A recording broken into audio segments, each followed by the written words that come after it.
Hello दोस्तों, सभी को नमस्कार। और मैं आपका अपना सागर शर्मा एक बार फिर आपके बीच में आ गया हूं। और साथियों, आज हम बात करेंगे एक ऐसे विषय पर जो कि हमारे देश से जुड़ा हुआ है, वो हमारे देश के लोगों से जुड़ा हुआ है। और दोस्तों, मुद्दा क्या है? साथियों, जैसा आप जानते हैं कि आजकल जब भी कोई हमारे त्योहार होते हैं, जब भी हम त्योहार मनाते हैं, चाहे वो हिंदू हो या मुसलमान, कोई भी हो, किसी भी जाति धर्म का हो, तो साथियों, पता नहीं क्यों अचानक ही एक ऐसा उपद्रव, एक ऐसा दंगा और ऐसा खेला हो जाता है जो समझ में नहीं आता है कौन लोग करते हैं, क्यों करते हैं। लेकिन हम एक बात भूल जाते हैं साथियों कि ये जो भी कुछ करवाते हैं, ये राजनीतिक दल ही करवाते हैं। इनका ही मकसद छुपा होता है, इनका ही इसमें वोट बैंक छुपा होता है। और ये सब करवाने के पीछे इनका मकसद सिर्फ एक ही होता है कि ये देश के लोग, ये आम जनता, ये कहीं जाए, भाड़ में जाए, कुछ हो इनका, इनके आग लगे, इनके घर जले, या इनका मतलब कोई फैक्ट्री जले, या इनका कोई आदमी मरे, इन्हें कोई मतलब नहीं होता। इन्हें सिर्फ मतलब क्या होता है, ये चाहते हैं कि हमारा जो परिवार है, जितना भी राजनीतिक परिवार है ना, पार्टी, जिन्होंने अपने पारिवारिक पार्टी बना रखी है, जिन्होंने जो पहले वाला जो सिस्टम था ना, राजे रजवाड़ों वाला, वही सिस्टम अभी भी लागू कर रखा है इन लोगों ने कि पहले मेरा दादा, फिर उसका बेटा, फिर मैं उसका पोता हूं, पहले मेरा बाप था, मैं आऊंगा, फिर आगे मेरी मिसेज आएगी, आगे मेरे बच्चे आएंगे। मतलब और किसी को ये नई राजनीति में आने देते। और चाहते हैं कि दंगा चाहे कुछ हो, आम जनता मरती है तो मरो, हमारा जो ऐशो आराम है हम ऐसे ही करेंगे, हमारे बच्चे ऐसे ही विदेशों में पढ़ेंगे। जब भी कोई, आपने एक बात नोट किया है, जब भी कोई दंगा फसाद होता है, कोई भी घटना ऐसी होती है, तो इन नेताओं के घर क्यों नहीं जलते? क्यों नहीं इनके बच्चों को या इनके परिवार वालों को कोई नुकसान होता? क्यों ये लोग सेफ रहते हैं? क्योंकि यही लोग हैं जो ये काम करवाते हैं। इन्हें सिर्फ वोट से मतलब है, आम जनता से कोई मतलब नहीं होता। ये अपना बस काम, चाहे कुछ हो जाए, हमें वोट मिलने चाहिए, बस हम ऐसे ही राज करते रहे, हम ऐसे ही कुर्सी पर बैठे रहे, हमारे बच्चे ऐसे ही विदेशों में जा जाकर पढ़ते रहे, ऐशो आराम करते रहे, और हमारे आने वाली पीढ़ी भी ऐसी ऐशो आराम करती रहे। हमें कभी भी ये राजनीति पद छोड़ना ना पड़े, हमारी जगह कोई और आम आदमी नहीं बैठ सकता। और खासकर हम उचाना वालों के लिए तो ये काफी समझने वाली बात है। हमारे जो शहर है हमारा, यहाँ पे दो लोग आते हैं, कभी दुष्यंत, कभी ये वीरेंद्र, ये तीसरे को कभी मौका ही नहीं देते और कोई काम नहीं करते। आप जानते क्यों नहीं करते काम लोग? इसके पीछे भी एक बहुत बड़ी साजिश है, बहुत बड़ा मकसद है साथियों। इन्हें मालूम है, अगर इन्होंने उचाना में काम कर दिया, हमारे शहर में काम कर दिया, मान लो हम सपोज करते हैं यहां पर सेक्टर कट गए, उद्योग लग गए, बड़े बड़े हाईवे बाईपास बन गए, बड़े बड़े पार्क बन गए, स्टेडियम बन गए, स्कूल कॉलेजेस बन गए, और सारी सुविधाएं जो है बन गई, सेक्रेटरीट बन गए, तो पता क्या होगा साथियों? जो उचाना के लोगों की जमीन है, हमारे शहर के लोगों की जमीन है, वो 10 से लेके 20 गुना तक उसकी जो कीमत है ना, वो बढ़ जाएगी। और जिसके पास ज्यादा जमीन है, अब वो जमीन की कीमत बढ़ने से क्या होगा आप जानते हैं? वो फिर उसके पास तो 150-200 करोड़ रुपए का जुगाड़ हो गया उसका, इतने पैसे आ गए उसके पास। फिर वो क्या करेगा आप जानते हैं? फिर वो ऐसे तो बैठने वाला नहीं है। जिसके पास इतना पैसा आ गया वो राजनीति में आएगा, चुनाव लड़ेगा। यही ये लोग दोनों, वीरेंद्र भी आ गया इसमें, दुष्यंत भी आ गया, ये लोग नहीं चाहते कि हमारे शहर वालों का ऐसा कोई जुगाड़ पानी हो जिससे हम चुनाव लड़ सकें। अब जिसके पास पैसा ही नहीं हो, चुनाव कहां से लड़ेगा वो? जाहिर सी बात है। अब ये क्या चाहते हैं कि इनकी, हाँ, ये जो उचाना वासी हैं, ये जो शहरवासी, ये लोग कस्बा वासी लोग, हल्का वासी लोग हैं, ये बस दाल रोटी तक ही सीमित रहे, दाल रोटी खाने का जुगाड़ चलता रहे। बाकी अब जिसके बेचारे दाल रोटी खानी मुश्किल हो जाएगी, वो कहाँ चुनाव लड़ने के सपने देखेगा बताओ। वो तो अपनी दाल रोटी के सपने देखा हुआ, किसी तरह शाम को मुझे दाल रोटी मिल जाए। तो साथियों, समझने वाली बात है, ये नेता लोग किसी के नहीं होते। हम लोग क्या करते हैं, ये हम लोग इनको वोट देते हैं, पहले बताते हैं हम उस फलानी पार्टी के विरोधी हैं, हम उस फलानी पार्टी के विरोधियों से पानी पी पी के उसको गाली कोसते रहते हैं, लेकिन बाद में क्या करते हैं, उसी पार्टी के साथ जाकर सरकार बना लेते हैं। फिर इनका भाईचारा हो जाता है वहां पे। क्यों इन्हें मालूम है पैसा वहीं से आएगा, इन्हें पैसे से मतलब होता है, हम लोगों से थोड़ा मतलब होता है। भाड़ में अपना काम है बनता, भाड़ में जाए जनता। और ना ही फिर हम आम जन जो बेचारे इतनी दूर इनसे मिलने जाते हैं, पहले तो हमारा सपोर्ट लेते हैं लोग, हम पूरा सपोर्ट करते हैं, अपनी जितना भी अपनी तरफ से होता है पूरा विश्वास करके इनके साथ दिल से इनका साथ देते हैं। और बाद में ये लोग क्या करते हैं, हमसे बात भी नहीं करते। काम तो दूर की बात है, हमारा कोई काम तो भूल ही जाइए आप लोग, हमसे बात भी नहीं करते ये लोग। तो दोस्तों, समझने का विषय है ये, समझिए। आप किसी भी पार्टी के समर्थक हो सकते हैं, किसी भी पार्टी, कोई भी पार्टी आपको अच्छी लग सकती है, किसी भी पार्टी की विचारधारा आपको अच्छी लग सकती है। ये लोकतंत्र है, लोकतंत्र में हमें हर तरह के अधिकार मिले हैं। लेकिन दोस्तों, ये गुलामी भरी जो जिंदगी है ना, ये छोड़ दीजिए आप लोग। गुलाम मत बनिए किसी के। कोई भी एक नेता किसी का छोटा सा काम करवा देते हैं ये लोग, आप सारी उम्र उसकी अपनी जो पगड़ी है 7 पीढ़ी की वहां रख देते हैं कि मैं आपका गुलाम हो गया हूं, अब मैं 7 पीढ़ी तक आपके यहां रहूंगा, कुछ करो आप मेरा। क्यों आप उसको अपना वो बना रहे हैं? जब आप उसको वोट दे दे के केंद्र में बिठा रहे हैं, संसद में बिठा रहे हैं, आपकी वजह से वो मजे लूट रहा है, ऐशोराम कर रहा है, मंत्री लेवल के लेवल लग रहे हैं उसके, और आप उसको फिर उसको हाथ भी आप ही जोड़ते हैं। अगर आपको कोई छोटी मोटी नौकरी दिला भी देता है, आपका छोटा मोटा काम कर भी देता है, तो ये इसका अधिकार है, उसे करना पड़ेगा, क्योंकि आप उसे वोट देते हैं। आपकी वोट की ताकत से ही वो इस काबिल बना कि आपका काम कर सके, और फिर वो अपना ये एहसान दिखाता है मैंने तेरा काम कर दिया। बताओ ये कौन सा है यार? ये गुलामी भरी जो आपकी सोच है ना, इसको बदलो आप लोग। अपने पूरे शहर का विकास करवाओ, अपने पूरे हल्के का विकास करवाओ। ये नहीं कि मेरा काम बन गया, भाड़ में जाए सागर, भाड़ में जाए फलाना, मुझे क्या, मेरा काम बन रहा है, मेरी तो अच्छी बन रही है मंत्री के साथ, मेरी तो अच्छी बन रही है उसके साथ।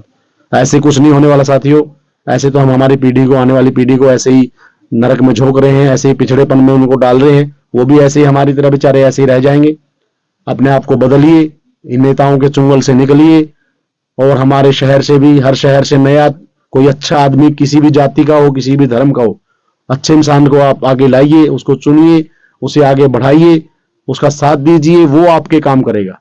ये लोग नहीं करने वाले। आपने देख लिया 50 सालों से, 55 सालों से हम देख रहे हैं, वही हालात हमारे आज हल्के के हैं, शहर के हैं, गांव के हैं, कस्बे के हैं। तो पहले अपने आप को बदलिए, सब कुछ अपने आप बदल जाएगा। इनकी गुलामी छोड़ दीजिए, गुलामी मत करिए। ये चला गया वो दौर जब आप आज से 400-500 साल पहले गुलामी करते थे आप लोग। अब लोकतंत्र है हमारे देश में, समझिए इस बात को। क्या और चेहरे हमारे नहीं है क्या? और जाति में कोई चेहरा नहीं है किसी जाति में? और हमारे जाट भाई नहीं है? और किसी बिरादरी का कोई भाई नहीं है जो अच्छा नेता बन सकता हो? तो कृपा करके उसे चुनिएगा आप लोग। इन लोगों से आप छुटकारा अपने आप को दिला दीजिए, ताकि आपके आने वाली पीढ़ी एक अच्छा जीवन जी सके, अच्छी जो सुविधाएं हैं वो भोग सके। अच्छे, अब हमारे यहाँ पर गलियां भी नहीं है। देखो कितनी शर्म की बात है, हमारे शहर में गली भी नहीं है। ये लोग एक गली भी नहीं बनने देते लोगों की। बताओ इससे शर्म की बात और क्या होगी? हम लोग एक गली भी हमारे वार्ड की या हमारे शहर की नहीं बनवा सकते, सड़क तो दूर की बात है। तो साथियों, समझने वाली बात है। बाकी और एक बात और बता दूं मैं, ये नेता है ना जो ये लोग, ये जो ऐशोराम भोग रहे हैं, जनता को छल रहे हैं, जनता से धोखा कर रहे हैं लोग, मैं इनको कहना चाहता हूं, एक दिन इस जनता की, हमारे जैसी जनता की, आम लोगों की तुम्हारे ऐसी हाय लगेगी, तुम्हारा जीवन बर्बाद हो जाएगा। तुम लोग ऐसे बुरी मौत मरोगे, ऐसे भोग के मरोगे तुम लोग। क्योंकि ठीक है, तुम यहां से तो चालाक बन सकते हो, आम जनता को धोखा दे सकते हो, लेकिन वो ऊपरी अदालत में जो बैठा ना, वो ईश्वर, वो भगवान, वो खुदा, वो गॉड, उससे तुम लोग नहीं बच सकते हो।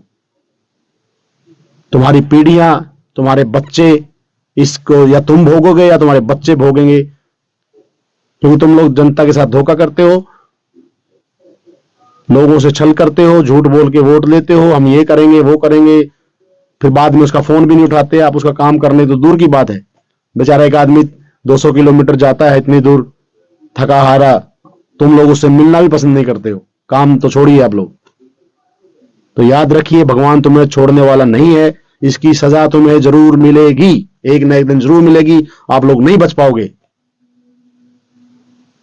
लोगों की बद्दुआएं तुम्हें जरूर लगेंगी, सर्वनाश होगा तुम्हारा एक दिन। ये भगवान तुम्हें छोड़ेगा नहीं, ये याद रखना मेरी बात। ये बड़े बड़े नेता लोग जो लोगों से छल करते हैं, लोगों से कपट करते हैं, उन नेताओं के लिए बात कह रहा हूं। पब्लिक चुनती है तुम्हें अपने काम करवाने के लिए, पब्लिक के नौकर हैं आप लोग।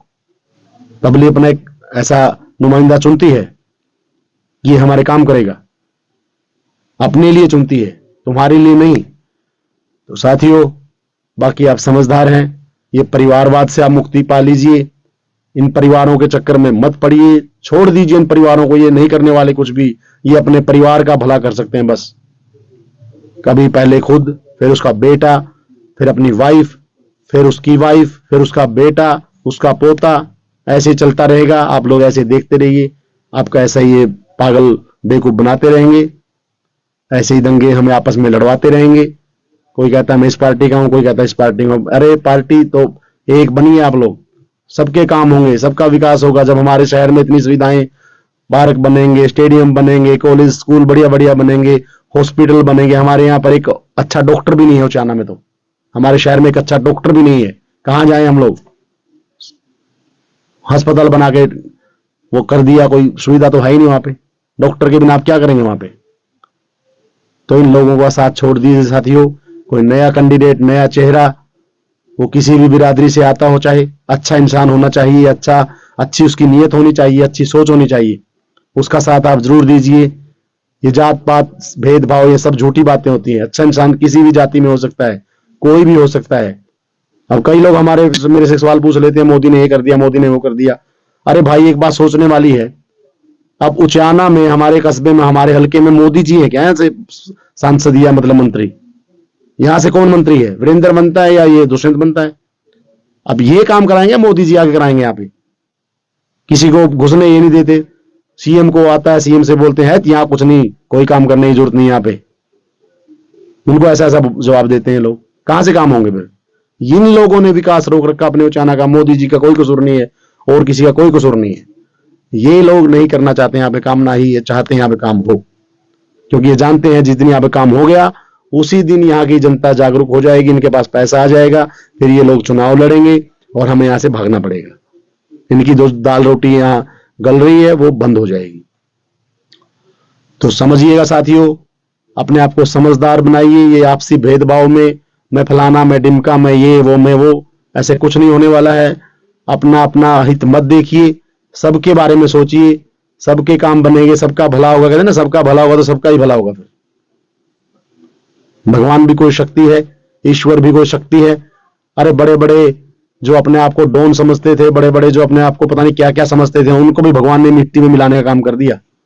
कोई इसकी अदालत से नहीं बच सकता साथियों। भगवान से कोई जाए कितने पाप कर रखे हो, जब भी कोई पाप करता है, जब भी कोई गुनाह करता है, उसके दो साक्षी बनते हैं, दो गवाह बनते हैं उसके। एक खुद बनता है, खुद आदमी को पता होता है मैंने गुनाह किया है, और दूसरा वो भगवान, वो ईश्वर देख रहा होता है कि तूने कर दिया, मैंने अब देख लिया, इसको नोट कर लिया मैंने तेरा गुनाह। तो आप, मैं दिल से कह रहा हूं, ये जो बुरे लोग, ये बुरे नेता पहले आपको छल करते हैं, आपसे मीठी मीठी बातें करते हैं, आपका सपोर्ट लेते हैं और फिर आपसे बात भी नहीं करते। ये भगवान की लाठी जब पड़ेगी ना इन पे, कहते हैं ना भगवान के घर देर है अंधेर नहीं, और जब उसकी लाठी पड़ती है तो उसकी बेआवाज होती है। अब वो जरूर इनके ऊपर पड़ेगी और तब इनको मालूम होगा कि हाँ, हमने गलत किया, गलत किया इन लोगों ने। भोले भाले लोगों से छलावा करते हैं ये लोग अपने ऐश और आराम के लिए। एक दिन तो मृत्यु की गोद में जाना है सबको, तुम लोग भी जाओगे और कोई कुछ नहीं लेके जाना।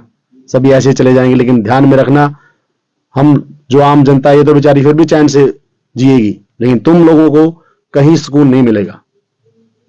तुम लोग जनता से धोखा करते हो, छल करते हो। तो साथियों, मैं यही अपील करता हूं मेरे उचाना वासियों से, मेरे हल्का वासियों से, मेरे देशवासियों से, मेरे प्रदेशवासियों से, ऐसे नेताओं का आप साथ छोड़ दें, इसी में भलाई है। गुलाम मत बनो इनके यहां पर अपना सर सारी जिंदगी के लिए मत रखो, 7 पीढ़ी के लिए मत रखो। अगर ये आपका कोई काम करवाते हैं तो इनका नैतिक फर्ज है वो, क्योंकि आप उनको वोट देते हैं, आप उनको सपोर्ट देते हैं, और आपकी सपोर्ट से, आपके वोट से ये लोग वहां उस जनता के मंदिर में, न्याय के मंदिर में पहुंचते हैं, और जहां पर ये सारे गलत धंधे करते हैं, गलत काम करते हैं, पब्लिक के लिए कोई अच्छा काम नहीं करते ये लोग, अपना हित साधते हैं बस। तो यही मेरी आपसे अपील है। और जब भी कोई दंगा फसाद होता है, ये लोग, इनको कुछ नहीं होता, लड़ते हैं हम आपस में, हम लड़ते हैं आपस में एक दूसरे से, वैर विरोध होते हैं हमारे, लेकिन ये वहीं ऊपर जाकर एक पार्टी बना लेते हैं, उसी पार्टी जिसका सारी उम्र विरोध करते हैं, गाली गलौज करते हैं, उसी पार्टी में जाके बैठ जाते हैं। तो समझिए, बाकी आप समझदार हैं। और ज्यादा नहीं कहते हुए आज के लिए इतना ही साथियों। मेरी ये वीडियो आपको कैसी लगी, इसे आप लाइक, सब्सक्राइब और कमेंट में मुझे लिख के जरूर बताइएगा। और समझदार बनिए, सचेत बनिए, ऐसे नेताओं का साथ छोड़ दीजिए। बार बार मैं कह रहा हूं, ये लोग आपका कभी भी भला नहीं करेंगे, ये मैं लिख के दे सकता हूं। ये आपको सिर्फ गुलाम, जब भी आप इनके पास जाते हैं, ऐसे नजरें झुका के, ऐसे गर्दन झुका के बात करते हैं आप लोग। क्यों? अरे आप ही तो उनको वोट देते हैं, आपके वोट की ताकत से ये लोग बनते हैं। आप इनके सामने ऐसे गुलामों की तरह खड़े हाथ जोड़ जोड़ के जाते हो। इनके सामने हमारी हिम्मत भी नहीं है ऐसे बात कर सके, है कैसे, क्या कर रहे हैं, हमारे काम करो, ये हम ये काम आए, मिल हमसे, हम ये कहने की हिम्मत नहीं है हमारी। तो इस जिल्लत भरी जिंदगी से अपने आप को छुटकारा दिलाइए। कोई भी अच्छा नेता चुनिए, चाहे वो किसी भी जात, बिरादरी, धर्म का हो, उसका साथ दीजिए, उसके साथ लगिए, तभी आपका और इस पूरे समाज का और पूरे प्रदेश का, पूरे हल्के का, पूरे आने वाली हमारी पीढ़ी का विकास होगा। तो साथियों, आज मैं इतना ही कहूंगा। बाकी आप समझदार हैं, जनता जनार्दन होती है, जनता से बड़ा समझदार और कोई नहीं होता है। बाकी आपको जैसा उचित लगे वैसा करें। मेरा काम था आपको थोड़ा शिक्षा देना, समझाना, जितनी मुझे नॉलेज है मैं बता रहा हूं। अब मैं यहां से लोगों ने चुना था मेरे को। अब साथियों, में क्या कोई बड़ा मंत्री तो बना नहीं था, एक छोटा सा पार्षद लोगों ने मुझे बनाया था। अब मैं क्या कर सकता हूं? जितनी मेरी हाथ में जो मुझे पावर थी, एक स्टैंप लगाने की पावर मुझे ज्यादा मिली थी, वो मैंने किसी को मना किया हो तो बताना मुझे। कोई किसी का जो मेरे हाथ में कार्य था, मेरे बस में जो कार्य था मैंने वो किया, जो बस में नहीं था वो मैं कैसे कर सकता हूं साथियों? आप भी समझदार हैं। तो ये लोग यहां पे काम नहीं होने देते, ये सबसे बड़ी बात है। अब कोई मंत्री है, हम उसके साथ लगते हैं, अब उसका फर्ज बनता है, नैतिक फर्ज की भाई काम करवाओ, गली वली बनवाओ, लोगों के सड़कें वड़कें बनवाओ, कोई क्या समस्या उसको दूर करो, पैसा नहीं है तो पैसा लो। लेकिन ये लोग कहते हैं नहीं, गली नहीं बनने देंगे, गली नहीं बनाते कभी किसी की, सड़क नहीं बनानी, सफाई नहीं होनी चाहिए, सीवर व्यवस्था ठप होती है तो होती रहे, लोग बीमारियों से जूझते रहे, डॉक्टर की कोई सुविधा नहीं करनी, बदबू आती है सीवरेज से तो आती रहे, हमें कोई मतलब नहीं। तो जाग जाइए दोस्तों, यही मेरा निवेदन आप लोगों से। अब ज्यादा ना कहते हुए आज के लिए इतना ही। बाकी मैं इस वीडियो के बाद फिर एक वीडियो बनाएंगे, उसमें भी आपसे सवाल जवाब करेंगे। तो ये वीडियो कैसी लगी आपको जरूर बताइएगा, और लाइक, शेयर, कमेंट जरूर कीजिएगा। आपके एक लाइक से मैं कोई सीएम तो बनने वाला हूं नहीं, ना कोई मंत्री बनने वाला हूं, बस ये मुझे थोड़ा सा आपका सपोर्ट मिलेगा, थोड़ा हौसला होगा, ताकि मैं आपसे और आगे बातें करूं। तो बहुत बहुत धन्यवाद। जय भारत माता की, वंदे मातरम, जय हिंद, थैंक यू।